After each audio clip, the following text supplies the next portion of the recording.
On a rainy day in Florida, I want to talk to you about flood zones. It is one of my most common questions that I receive, so I decided to make this video to help explain it to you.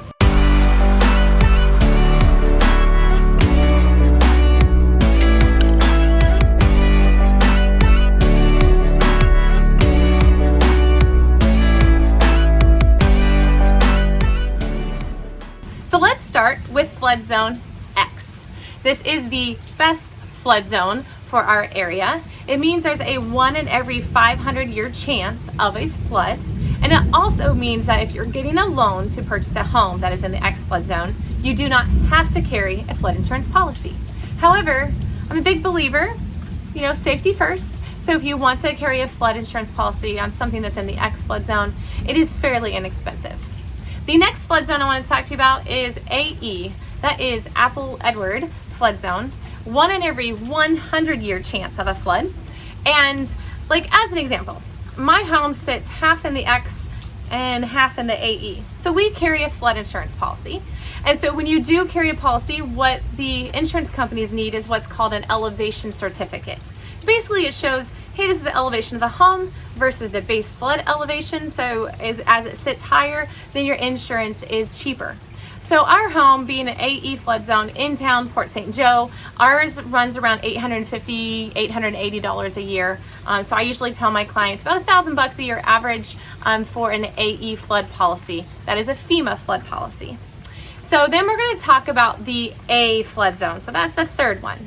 So when you see something that is in the A flood zone, that means that it's low lying. So if it's raining like this, then typically speaking, water will kind of sit on your property. Now there are ways to bring in fill dirt and have it sent off and deviated into a different direction. Of course, the one thing we have to always consider when you're looking at something in the A flood zone is I want to pull up the wetland map to make sure that there's not wetlands on there, which causes you a little bit more grief. Then lastly, we're going to talk about the VE flood zone, Victor Edward. So the VE flood zone is typically what you see on the waterfront properties. Our Gulffront properties sit in the VE flood zone.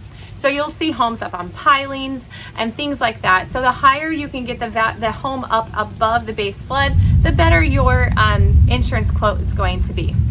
And then lastly, those are all our flood zones, but I want to talk to you about FEMA and COBRA because this is some confusion. So typically speaking in our area, most everything is eligible for a FEMA flood policy, meaning the government flood policy. Their basic standard policy is at $250,000. That's where they cap it off at. Now on the COBRA zone, which is most of Cape San Blas, CBRA, then you have to go through the private flood insurance market. Now, what I've seen is that the private flood market is giving us some really good rates. It used to be astronomical and really crazy, but right now they're doing pretty good. They're very competitive even with FEMA. So don't be scared if you want a Gulffront property to think that your flood insurance is going to be astronomical. I'll help you talk about ways that you can ensure that everything fits in your budget. So I hope this was helpful. I'm Nicole Majors and we'll talk soon.